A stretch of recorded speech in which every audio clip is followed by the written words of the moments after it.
বাংলাদেশ ব্যাংকের সাবেক ৩ গভর্নর ও ৬ ডেপুটি গভর্নরের ব্যাংক হিসাবের তথ্য তলব করেছে Bangladesh financial intelligence unit BFIU।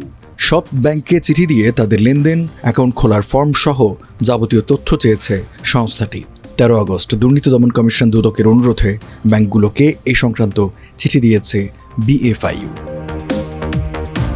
Bank অ্যাকাউন্টের তথ্য চাওয়ার তালিকায় রয়েছেন সাবেক গভর্নর ডক্টর আতিউর রহমান, ফজলে কবির এবং আব্দুর রউফ তালুকদার।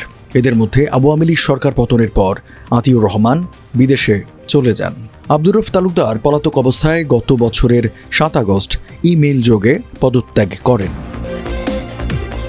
তালিকায় থাকা ৬ ডেপুটি গভর্নরের মধ্যে সরকার পতনের পর দুদকের মামলায় জেলে থাকা SK সুর চৌধুরী এবং BFIU প্রধান থেকে পদত্যাগে বাধ্য হওয়া মোহাম্মদ মাসুদ বিশ্বাস রয়েছেন।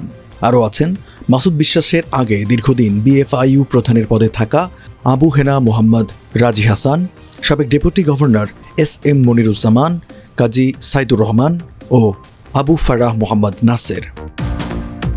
BFIUর চিঠিতে বলা হয়েছে, প্রত্যেকের অ্যাকাউন্ট খোলার ফর্ম, লেনদেন, KYC সহ যাবতীয় তথ্য ৩ কর্মদিবসের মধ্যে পাঠাতে হবে।